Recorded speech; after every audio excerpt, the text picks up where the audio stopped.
আসসালামু আলাইকুম everyone, welcome back to my channel. আশা করছি আপনারা সবাই অনেক বেশি ভালো আছেন। আমি আলহামদুলিল্লাহ ভালো আছি। আজকে আমি আমার ব্লগটি শুরু করছি ঈদের দিন রাতের বেলা থেকে। আমরা যাচ্ছিলাম আমার ছোট ননাসকে আনতে। আসলে আপাদের আজকে আসার কথা ছিল, তো এদিকে আপাদেরকে আনতে আমার ভাসুরের গাড়ি যাচ্ছিল। তো ভাবলাম যে যেহেতু গাড়ি খালি যাচ্ছে, তো আমরা গিয়ে একটু ঘুরে আসি। তো বাসাতে আসলে যেভাবে ছিলাম ওভাবেই আমরা রওনা করে দেই, একদমই প্রিপারেশন ছাড়া। তো এখানে আবার আমরা একটা বাজারে থেমেছিলাম। আপাদের বাসায় যাচ্ছে, একদম তো আর খালি হাতে যাওয়া যায় না হঠাৎ করে গেলেও। তাই এখানে বাচ্চাদের জন্য কিছু চিপস, ওয়েফার এগুলো নিয়ে নিয়েছিল জারিফের বাবা। আর এদিকে তো জারিফ আইসক্রিম, চিপস এগুলো গাড়িতেই খেয়েছে, সাথে করে আরও কিছু চকলেট নিয়ে এসেছিল। সেগুলো এখন তার ফুপির বাসায় এসে সেখানে বসে বসে খাচ্ছে। তার সারাদিন ধান্দা শুধু এগুলোই। আর আমি আমার এই ননাসের বাসায় এর আগের বার যখন ঈদ করতে এসেছিলাম তখন বেড়াতে এসেছিলাম। তখনকার আমার একটা ব্লগ অলরেডি ইউটিউবে আছে। এখন আসলে অল্প সময়ের জন্য এসেছি, তাই তেমন কোনো ভিডিওই করতে পারিনি। তো এখানে আসার সাথে সাথে আপা আমাদেরকে পায়েস, তরমুজ, তারপরে রং চা খেতে দিয়েছে। তো আমরা আসলে রং চা পছন্দ করি, ওই জন্য রং চা দিয়েছে। আর এই চাটা ভাইয়া বানিয়েছে, মানে আমার ননাসের হাজবেন্ড। তো চাটা মাশাল্লাহ খুবই মজা হয়েছিল খেতে। তো আপা আসলে বাসা থেকে বের হওয়ার জন্য একদমই রেডি ছিল, তার মধ্যেও যে আমাদেরকে এত কিছু খাইয়েছে এটাই অনেক।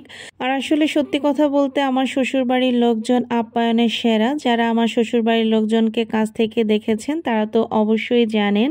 আর এখানে যে লতিফ স্কুলটা দেখতে পাচ্ছেন, এটা মঠবাড়িয়ার মধ্যে নাম করা একটা স্কুল। তো এখানে আমার ননাসের মেয়ে এবার ভর্তি হয়েছে। তো মাশাল্লাহ দিলে আমার এই ভাগ্নিটা অনেক মেধাবী। তো স্কুলের সামনে আমরা আসলে দাঁড়িয়েছিলাম, কারণ জারিফের বাবা তারপরে ভাইয়া দুজনে মিলে গিয়েছিল বাজারে মুরগি কিনতে।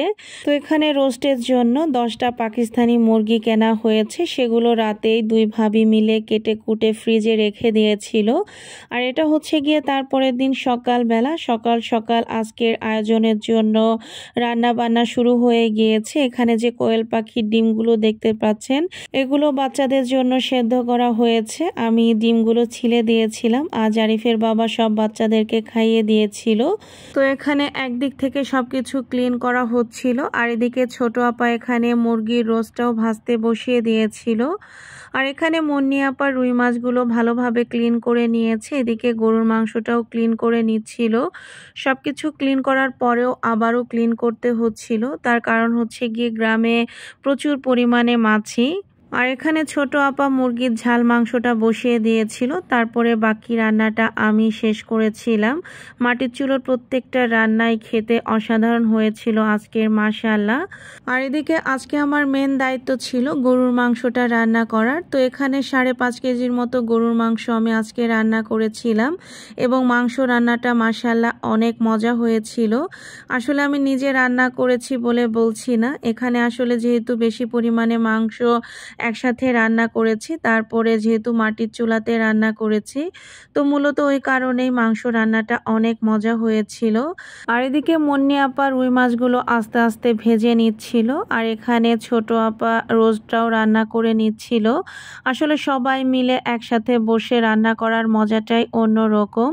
আর এদিকে আজকে দাদাও আমাদেরকে অনেক হেল্প করতেছিল। এখানে আমার শাশুড়ি মায়ের পুঁইশাকের জাংলা থেকে অনেকগুলো পুঁইশাক কেটে এনেছে দাদা। আর এই পুঁইশাকগুলো কি পরিমাণে ফ্রেশ অলরেডি আপনারা সেটা ভিডিও দেখেই বুঝতে পারতেছেন।